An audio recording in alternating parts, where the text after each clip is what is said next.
தயிர் சாதம் குக்கரில் எப்படி செய்யுதுன்னு பார்க்கலாமா? 3 கிளாஸ் தண்ணி, 1 கிளாஸ் அரிசி. அரிசியை கழுவிட்டு குக்கரில் சேர்த்துருங்க. ஒரு 10 நிமிஷம் ஊறணும். இப்போது 1 கிளாஸ் தண்ணி,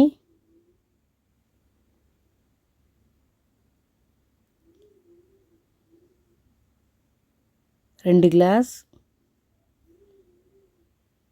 3 கிளாஸ் தண்ணி சேர்த்துட்டு குக்கரை மூடிடுங்க. 2 விசில் அடித்தோடனே சிம்மில் வச்சுட்டு திருப்பி ஒரு விசில் அடித்தோடனே நிறுத்திடுங்க.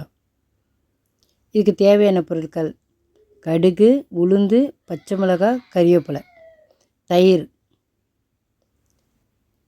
இப்போ சாப்பாடு வெந்துருச்சு பாருங்க. திறந்து பார்த்தோமா, தண்ணிலாம் இல்லை, கொல கொலன்னு ஆயிடுச்சு. ஆனால் நல்லா கொல கொலன்னு ஆயிடுச்சு. கரண்டியை போட்டு இது மாதிரி கலன்னு கொல கொலன்னு இருக்குது பாருங்கள் சாப்பாடு. இப்போ அது கூட 1 கிளாஸ் தயிர் சேர்த்துக்கணும். சேர்த்துட்டு கலரிடுங்க. திக்காக இருக்குது.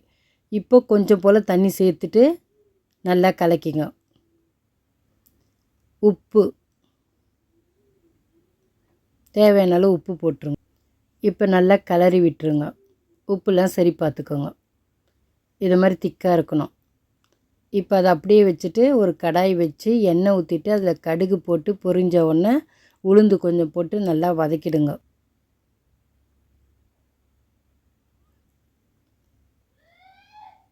இப்போ பச்சை மிளகாய் அதில் சேர்த்துருங்க.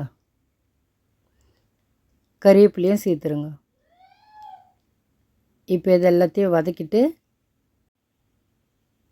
இப்போ பெருங்காயம் கொஞ்சம் அதையும் சேர்த்து நல்லா வதக்கிடுங்க. வதக்கிட்டு நம்ம தயிர் சாதம் கலக்கி வச்சுருந்தோம் பாருங்கள் குக்கரில், அதில் எடுத்து இதை ஊற்றிடுங்க. ஊற்றிட்டு இப்போ இதை நல்லா கலரிடுங்க. கலரிட்டு ஸ்டவ் மேலே எடுத்து வச்சுட்டு சிம்மில் வச்சுருங்க. அடி பிடிச்சிரும். கலரிட்டே இருங்க. ஒரு 5 நிமிஷம் கலரிட்டு இறக்கிடுங்க.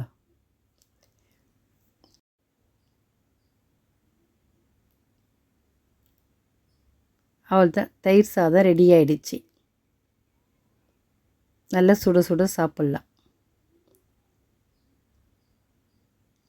சாப்பிட்டு பார்த்துட்டு எப்படி இருக்குன்னு சொல்லுங்கள். நீங்களும் செஞ்சு பாருங்கள் இந்த தயிர் சாதம்.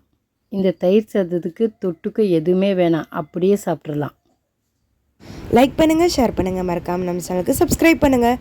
தேங்க்ஸ் ஃபார் வாட்சிங்.